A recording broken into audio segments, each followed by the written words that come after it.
Hi friends, இன்றைக்கி நம்ம என்ன ரெசிபி பார்க்க போகிறோம் அப்படின்னா ரெட்டை பொரியல் தான் பார்க்க போகிறோம். அதுக்கு என்னென்ன தேவை அப்படின்றத பார்க்க போகிறோம்.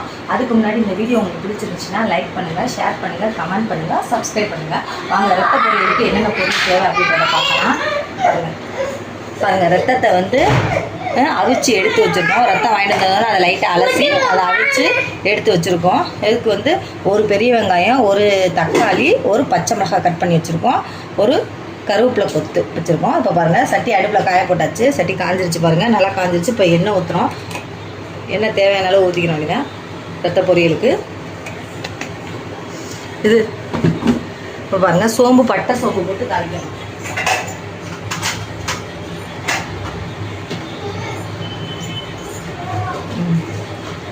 சீரகம் போட்டாச்சு, சோம்பு போட்டாச்சு.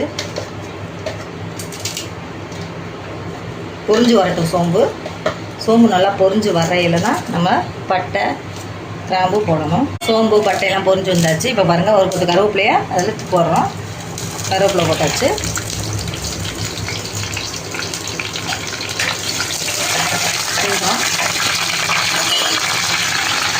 நறுக்கி வச்ச ஒரு பச்சை மிளகாயை அதில் ஆட் பண்ணுறோம்.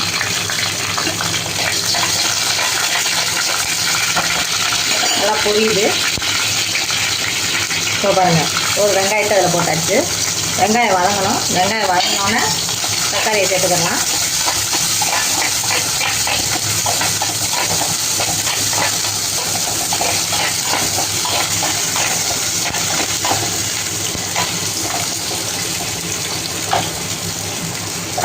இப்போ இந்த ரத்த பொரியலில் வந்து லைட்டாக ஒரு கரண்டி, ஒரு சின்ன ஸ்பூனில் ஒரு ஸ்பூன் வந்து மிளகா பொடி போட்டு தான் பரட்டி வச்சுருக்கோம். உப்பு போடலைன்னா இங்கே தேவையில் பார்த்துக்கிட்டு அதுக்கப்புறம் போட்டுக்கலாம். இதில் லைட்டாக ஒரு ஸ்பூன் கூட போடலை, அரை ஸ்பூன் தான் போட்டு பரட்டி பிசைஞ்சு வச்சுருக்கேன். ரத்தத்தை பிசைஞ்சு ரெடியாக வச்சுருக்கோம். இப்போ பாருங்கள் தக்காளி சேர்த்துறோம் அப்படின்னா வெங்காயம் வதங்கிடுச்சு.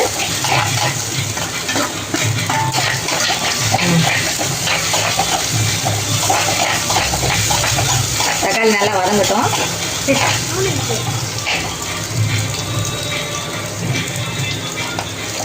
தக்காளி நல்லா வதங்கட்டும்.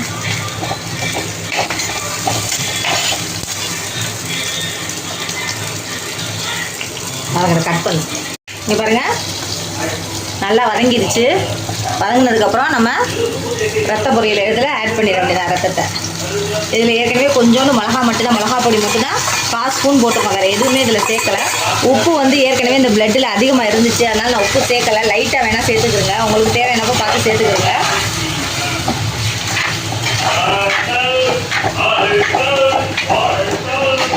மஞ்சட்டினால சுடலை கையில் பரட்டியாச்சு. உப்பு லைட்டாக போட்டுக்கிறேன்னா நீங்கள் உங்களுக்கு தேவையான அளவு நீங்கள் போட்டுக்கிறங்க.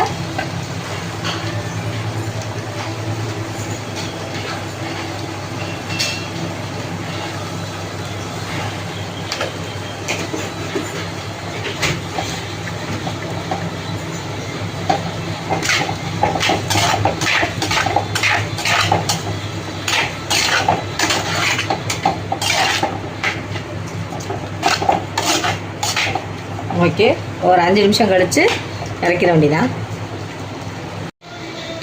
இப்போ பாருங்கள் ரெடி ஆகிடுச்சு. பாருங்கள் சூப்பராக ரெடி ஆகிடுச்சு. ரத்த பொரியல் சூப்பராக ரெடி ஆகிடுச்சு. பாருங்கள் இதை அப்படியே சர்வ் பண்ணி சாப்பிட வேண்டியதான். இது வெறும் சாதத்து கூடயும் சாப்பிடலாம், தோசை இட்லி கூடயும் தொட்டு சாப்பிடலாம்.